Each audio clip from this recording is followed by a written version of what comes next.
ডিমাপুৰত যি 1536 চনত যি আহোম ৰজা চুহুংমুঙে যি কছাৰী ৰাজধানী ডিমাপুৰ ধ্বংস কৰিছিল, তেতিয়া তেওঁলোকে ভূটানৰ প্ৰান্তদেশত আহি থিতাপি লৈছিলে।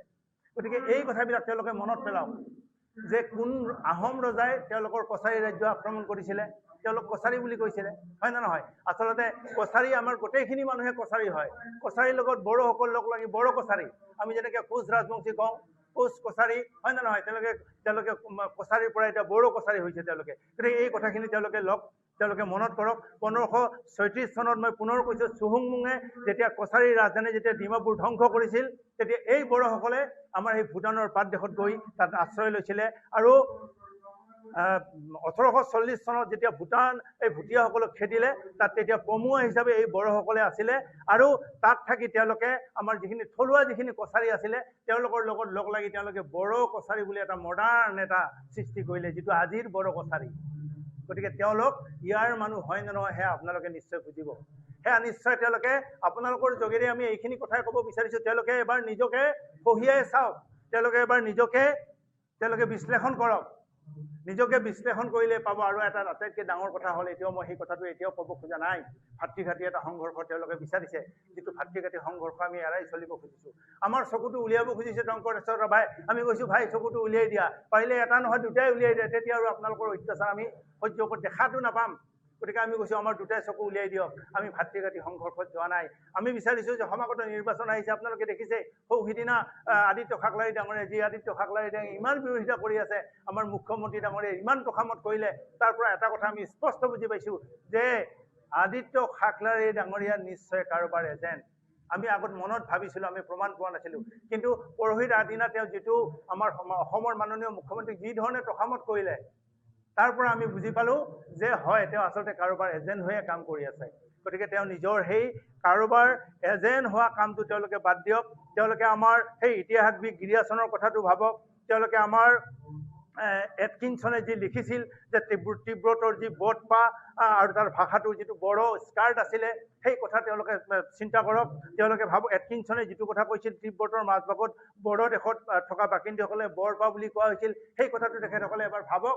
আৰু ক'ত তিব্বত, ক'ত তেওঁলোকক আমাৰ 1536 চনত আহোম ৰজা চুহুংমুঙে তেওঁলোকক ৰাজধানী ধ্বংস কৰিছিলে, আৰু তেওঁলোকে ভূটানৰ প্ৰান্তদেশত আহি পেলাই থাকি পেলাই এতিয়া তেওঁলোকে বোলে চন অফ দ্য ছইল। গতিকে এই কথাবিলাক মই আপোনালোকক জৰিয়তে তেওঁলোকক আদিত্য খাকলাৰী ডাঙৰীয়া এণ্ড কোম্পানীক মই আজি স্পষ্ট ভাষাত কৈছোঁ, তেওঁলোকে আমাক বিৰোধিতা কৰাৰ পৰা তেওঁলোকে বিৰত থাকক। তেওঁলোকে তেওঁলোকৰ নিজৰ প্ৰাপ্য বিচাৰক, যি ক'ব খুজিছে তেওঁলোকে কৈ থাকক, কিন্তু তেওঁলোকে এইটো ক'ব নালাগে যে 6 জনগোষ্ঠীয়ে জনজাতিকৰণ পাব নালাগে। কাৰণ এইকাৰণে আমি কৈছোঁ যে বড়োসকলেই অসমৰ ভূমিপুত্ৰ নহয়। আজিৰ দিনত মই স্পষ্ট ভাষাত কৈছোঁ, অসমত ভূমিপুত্ৰ বড়োসকল নহয়।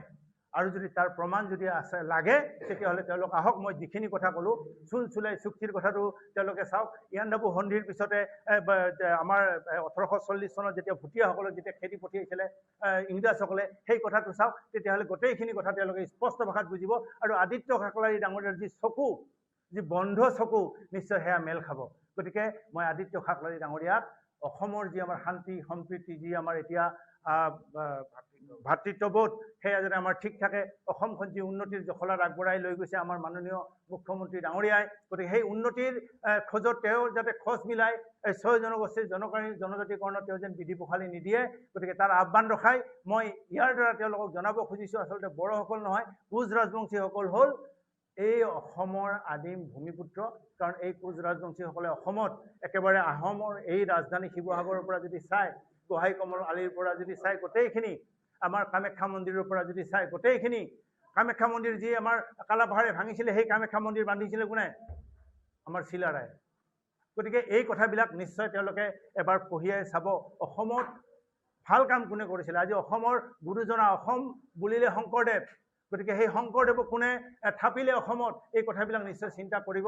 আৰু কোচ ৰাজবংশীৰ বিৰোধিতা নকৰিবলৈ মই পুনৰ আদিত্য খাকলাৰী এণ্ড কোম্পানীক মই অনুৰোধ জনাইছোঁ। আৰু তেওঁলোকক মই ইয়াৰ পৰাই সকীয়াই দিছোঁ, যদি ইয়াৰ পিছতো যদি তেওঁলোকৰ থাকে, মই আৰু এটা কথা আজিয়ে ক'ব খোজা নাই, যিটো কথা ক'লে হয়তো তেওঁলোকৰ আত্মসন্মানত লাগিব। সেই কথাটো হৈ যদি তেওঁলোকে ইয়াৰ পিছতো আৰু যদি কিবা যদি বক্তব্য ৰাখে, তেতিয়াহ'লে মই নিশ্চয় সেই কথা ক'বলৈ তেওঁলোকক বাধ্য থাকিম।